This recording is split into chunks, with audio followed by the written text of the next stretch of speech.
It's week 2 of high school football in Southeast Ohio. Some teams are trying to turn last week's win into win number 2, while others still winless, trying to notch that first W in the win column. We've got all the coverage tonight on Gridiron Glory! Let's go!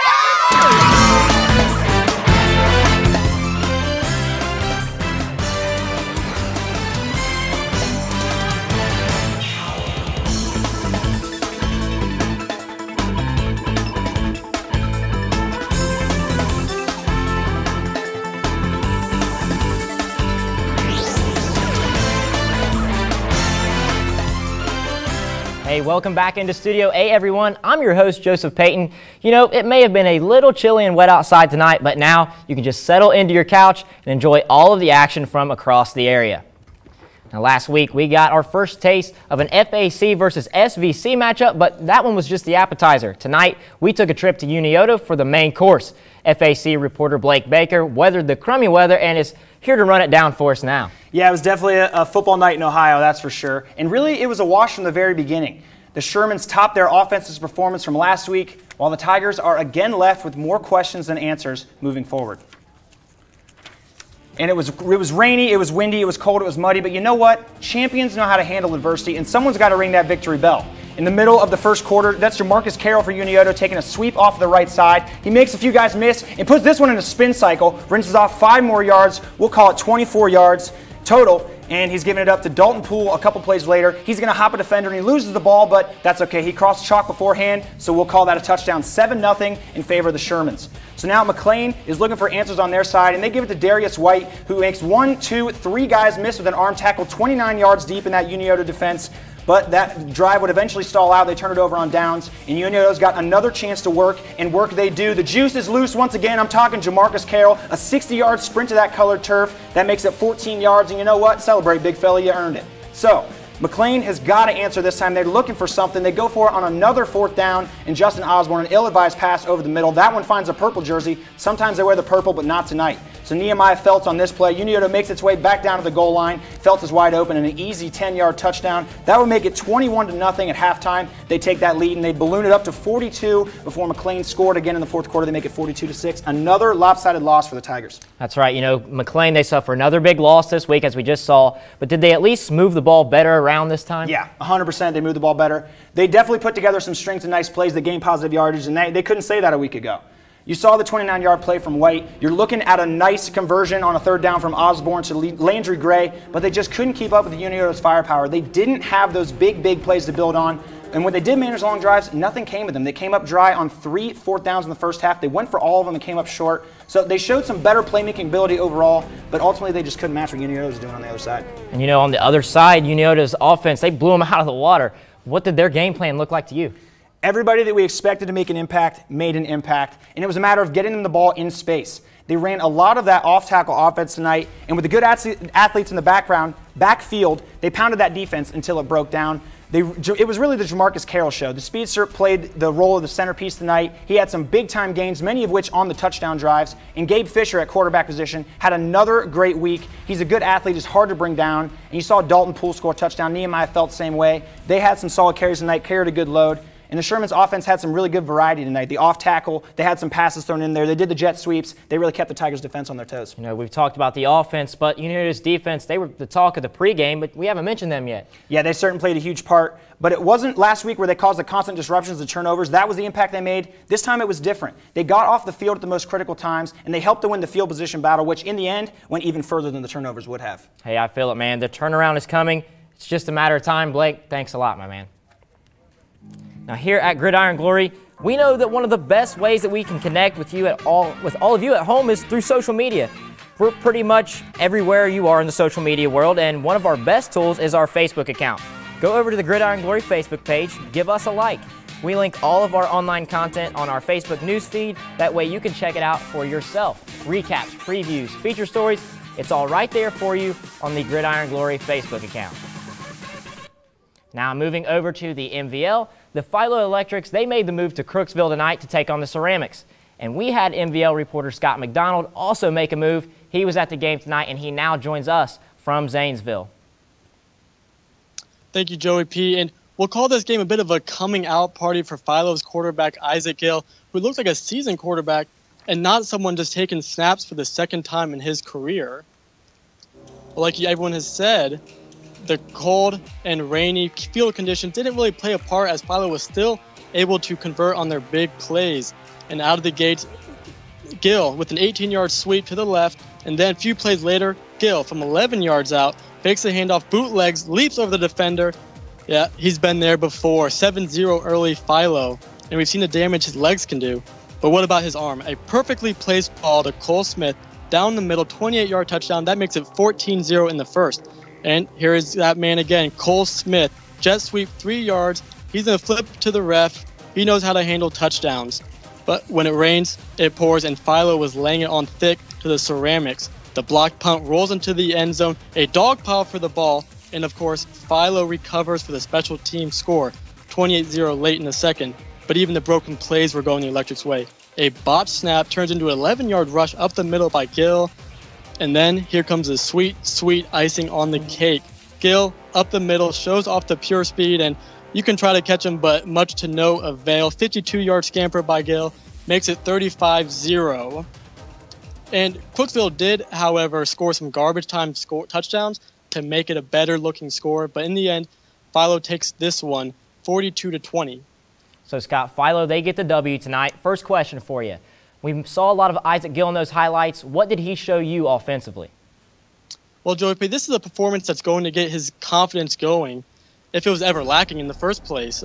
But more importantly, he now has a confidence of his teammates, and that can go a long, long way in the development of a quarterback. You know, what was Philo's defense able to do? That, you know, they were stuffing Cookeville all night. Well, it was simple. They were bigger and they were stronger, but it all started with the push by their defensive linemen. Cookeville was outmanned up front and basically ended every play Cookeville tried to start before it even began. But Philo's front seven controlled this game and made it near impossible for the Ceramics to really get anything going. Now, Scott, what does a win like this do for a team like Philo? The same thing it did for Gill, simply confidence. They lost last week, and dropping an opener can be extremely costly to a team's psyche. And it leaves a team in a bit of an unknown spot moving forward, so getting this win was incredibly important for Philo's mission of winning the MVL again moving forward. All right, Scott, we appreciate the good work. Get home safe tonight, man. Now, stepping away from football for just a moment, let's talk food, more specifically hot dogs. At Media Day, I asked some of the guys that you know and love in uniform on Friday nights if they thought that a hot dog was a sandwich or not. So let's see what they had to say. Well, we came back this week, decided that as a team that the meat has to be sliced in a sandwich. So a hot dog's not a sandwich unless you slice up the hot dog. I'll say it's a sandwich.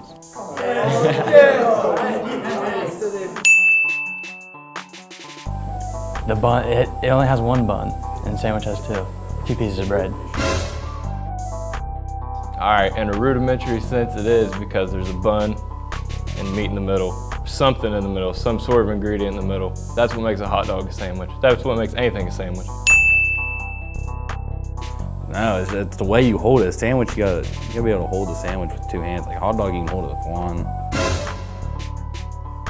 Because in the sandwich, the bread there's two pieces of bread. In a hot dog, it's one. Come on. I feel like it's not a sandwich because it's still one piece of bread, but what if that bread breaks? It's still a hot dog, ain't it? Hey man, Jake brings up a great point. What if the bun breaks? I personally have no idea because I'm not a fan of hot dogs, but I guess it just all depends on what your definition of a sandwich actually is. Now, as hungry as that might have made everyone at home, we've got to get back to football, and thankfully Maggie Shandrick is here to get us back on track as she was out at the Athens Canal Winchester game tonight. That's right, JP. I headed out to Rudder Stadium tonight to see if the Athens Bulldogs could start their season off 2-0 with a non-conference game against the Indians. The rain was in full force, but that did not stop the Indians' offense. Canal Winchester was the first team to put numbers on the scoreboard. Running back Jacob Robertson led his team down the field, pushing through the Bulldogs' defensive line, who returned 7 of their 11 starters this season. But 2 penalty flags and a fumble forced the Indians to settle for a field goal, which would be one of 2 field goals in the first quarter for the Indians. Now the Bulldogs, they also have a pretty talented offense. They're dynamic. They have a lot of playmakers who can make things happen. How do you think they did tonight?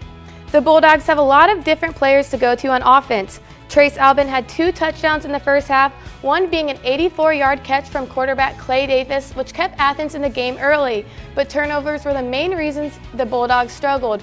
Clay Davis threw an interception deep in Athens territory, and then a fumble later in the half were 2 missed opportunities for Athens. Fortunately for the Bulldogs, they only went to halftime down 13-12. But the second half was all about the Indians. Canal Winchester's rush game was too much for Athens' defense to handle. Robertson and Tyler Toledo led the Indians' offense with 370 total offensive yards. The Indians ran away with this one and got the victory 27-12. Well, it sounds like a pretty tough L for the Bulldogs, but is there anything that you think they can take away and learn from this game? Yes, Canal Winchester is a Division II team from a tough division out of Columbus.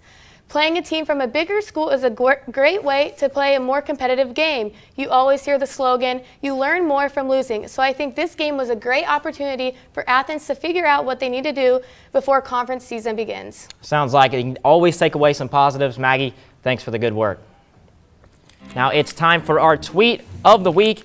And I guess we just couldn't get away from talking about hot dogs again, huh?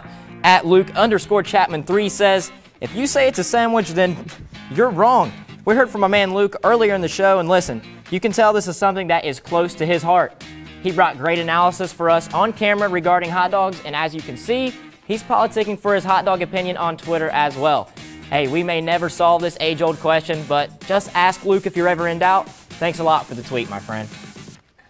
Now, we see players come and go all the time. Sometimes it's hard to bounce back, especially when it's the guy taking the snaps. In fact, practically all of the teams that finished first or second in the different conferences in our coverage area have a brand new quarterback. So now senior reporter Josh Gregory, he takes a look at some of the fresh pups and their performances these past couple weeks. No, it's been a real treat to see some new faces at the helms. And these guys have already surprised me, and I'm confident some of them will surprise me.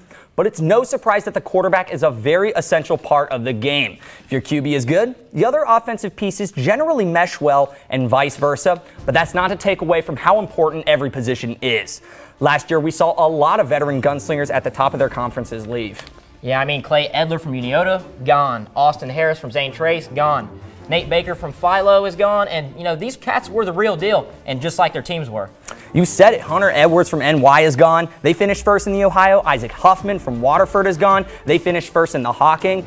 And their second-place counterparts, Sano from Athens and Brooks from Trimble, are also gone. Brooks due to injury. Man, I miss watching these fellas play. So, Josh, talk to me about the players filling in these big shoes now. Joey P., take note of these names because you're going to hear them all season long. And let's start with arguably the biggest loss for his team, Clay Edler. Gabe Fisher's the new guy up at Uniota, and for his first game at QB against Vinton County, he performed pretty well. He was 7 out of 11 for 110 yards, and tonight he looked even better as you saw earlier. So it looks like the Tanks are in good hands, and sticking with the SVC, the Pioneers aren't looking too shabby either behind Ty Shanton. In week 1, his passing yards may not have been too high, but this man can sure run the ball well, going for 112 yards on 12 carries and a touchdown. So you don't see a big change in the SVC. Now I'm curious about the TVC Hawking. What do you see over there? I think the new faces in TVC Hawking are a little rough, and they've got some work to do. But I think they will surprise you. Taking the torch from Isaac Huffman is Peyton Stevens, who completed 3 out of 10 passes for 80 yards against Miller. He had an interception, but made up for it with a rushing touchdown. And Cameron Kittle is at center stage for the Tomcats. He put up some pretty low numbers against NY last week, 56 yards passing in total, but that's to be expected. He didn't have enough time to prepare since Gary Brooks' injury came as a surprise. Waterford should still be top dog with Braden Belleville at running back, but the Tomcats are looking a little iffy right now. Yeah, sounds like it, and it's tough to see your offense struggle, but Kittle looked pretty good tonight against Belfry, if you ask me, and by week 4 or 5, I see Trimble right back in it. What about the TVC Ohio now? I think our 2 strongest QBs come out of the TVC Ohio. Garrett Maiden for Nelsonville came out guns a-blazing against Trimble. I'm sure old Hunter Edwards would have been proud with Maiden's 100 passing yards, 171 rushing yards, and 2 touchdowns. This man averaged 10 yards per carry and completed 6 out of his 10 passes.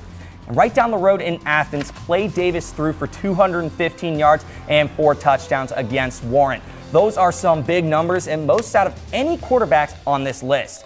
Even without Brandon Sano in the spotlight and the loss they took tonight, the future is bright for Athens behind this guy, and I foresee an intense battle for that TVC Ohio crown against them in Nelsonville. Hey, that could be a pretty exciting one when we get there. So now in the MVL, it looks like Isaac Gill's going to replace Nate Baker. Yeah, we just heard from Scott that this cat had a heck of a game tonight. He was 7 for 9 tonight for 72 yards and a touchdown. That's a pretty good game. I think we'll see much of the Philo team from last year shine through him. And Gill told us earlier this season that filling in for Baker wouldn't be easy, but so far, he's made it look pretty easy. Like you said, I think Philo will be right back on top. The other MVL teams, they better watch out for him. Josh, that's a solid list you got there. Thanks for the breakdown on these new gunslingers. Take care now. All right, so I mentioned earlier about how you should go give us a like on our Facebook account, but I'm sorry, I need another favor from you. Head on over to WOUB.org/gridiron and check out our website. As I've said before, we keep everything up to date on our website so that you always have the latest information on what's going on in the local football world. We have written recaps, previews, as well as video links of our reporters breaking it all down for you on desk. WOUB.org/gridiron, that's where it's at for you. And after dropping their season opener, the Logan Chieftains are looking to turn it around and get their first win as they face off against the Taze Valley Vikings. TBC Ohio lead reporter Clark Wicks joins me now. Let's break it down. Well, this game was a lot like many of the other games we covered tonight. It was wet. Now, it was nothing crazy, but we had a steady shower going on throughout this one. Now, after Viking receiver Taylor Robinson returned the opening kickoff, we see Coleman scramble up the middle before getting brought down by Josh Chapman, who fumbles the ball and then gets landed on eventually by Austin Thrapp. Now, after a Logan 3-and-out, we see Casey have to drop a would-be interception, which eventually, and that's what we're going to see all day. Now, this was the scene through the first half as the defensive line continued to stop the Vikings running game.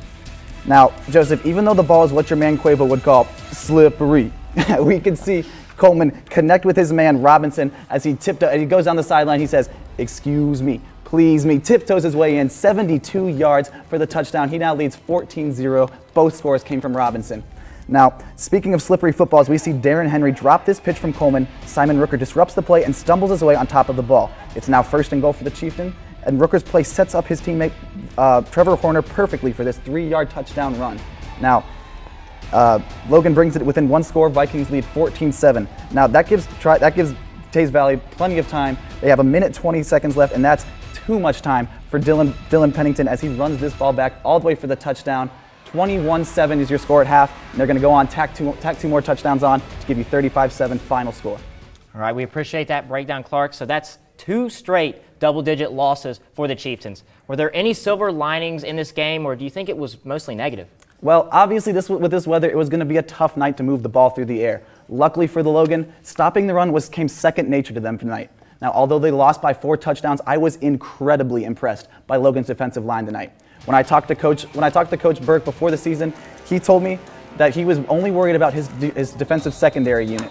And I think that's what gave the Vikings the advantage tonight. While neither offense could get anything going in the first half, the Logan defensive line was plugging up running lanes and keeping senior running back Eric Yates in check. Although Taze Valley put up 21 points in the first half, Logan's defense didn't relinquish a first down. Didn't relinquish a first down until the ending minutes of the second quarter. Now, besides a few unlucky special teams plays, Logan's defense was lights out tonight. If they can keep it up, the Chieftains' D-line should be a force with the potential to shut down running backs in the near future. That's right, man. If they can play stout on the defensive end in the way that you saw them play at times tonight, Logans are going to be just fine. Clark, thanks for the good work, boss. Now, I'm joined on desk with reporter Will Collins. He was out in Jackson tonight for an exciting matchup between the Fairfield Union Falcons and the Jackson Ironmen. So, Will, how did this one go down at Alumni Stadium? Well, Joseph, after a commanding Week 1 win over arch-rival Wellston, the Jackson Ironmen looked to pick up their second win in the season over the Falcons of Fairfield Union. It may have been pouring down rain, but it did not stop Jackson's Blake McCoy from making plays on defense. McCoy picks off the Falcons' Zach Shin off their third play from scrimmage, setting up Jackson's offense nicely. Seconds later, Jackson was on the attack and Blake McCoy was back to work. He takes a quick pitch to the outside and tiptoes up the sideline for a 16-yard gain down to the 1-yard line. Fairfield's defense would make a stand and hold Jackson to an opening drive field goal, making the score 3-0. Fairfield Union took over on their own 20, but Jackson's defense was right back in their faces once again.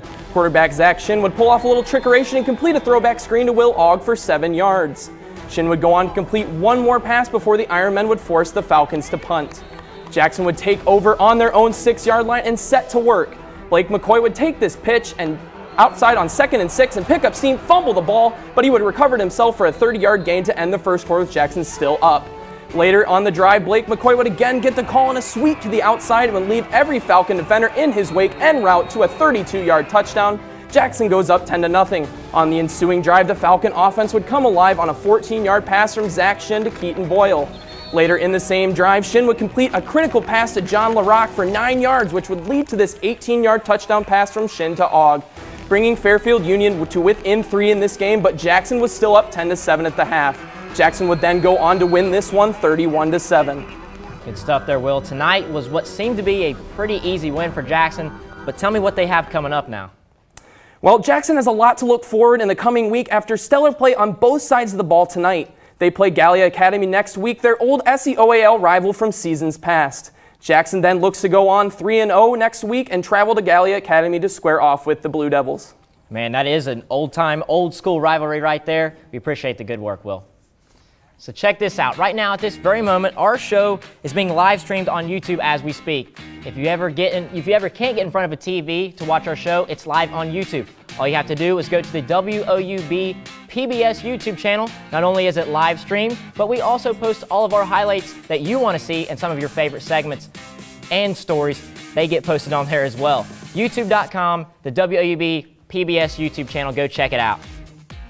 Now for our weekly hunt to find our fan of the week, we headed out to Belfry before their game against Trimble to see what the pregame vibes were all about, and hey, it didn't disappoint.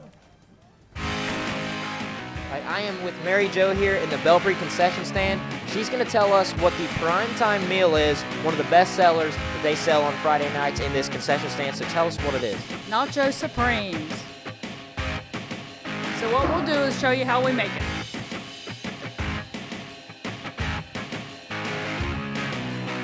Got lots of cheese, lots of meat on this. This is some good stuff here. And then if they want jalapenos, then we give them some jalapenos.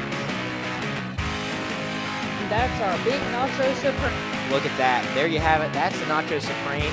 Come down here and get some of this if you're ever in Belfry. Looks like some good stuff. What's the score at the final at the end of the game? I don't know, 24-14, Trimble. All right, there you have it. 24-14 Trimble. You heard it first from Brandon. We'll have to check the highlights out. Brandon, you're our fan of the week, my man. Brandon gave us a big-time score prediction, and for being that bold, that's why he is our fan of the week right here, baby.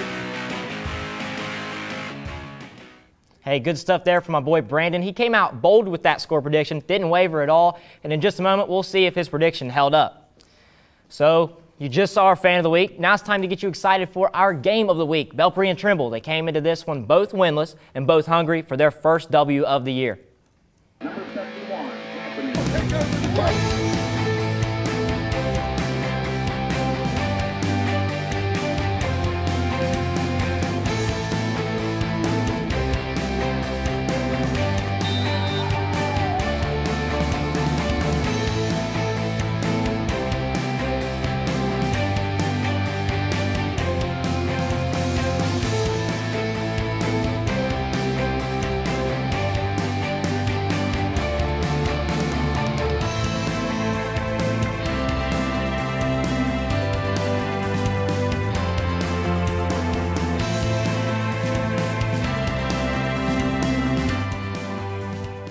Now TVC Hawking reporters Duncan Goldberg and Jerry Curvin were there. They were there to see it all go down. Guys, drop some knowledge on us.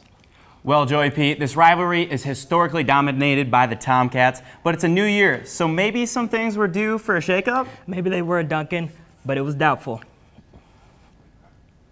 And there they are, those Trimble Tomcats looking to continue their historic TVC Hawking dominance. Third play of the game, Brandon Simonette drops back. He's got a man. Nope. Pick six, baby.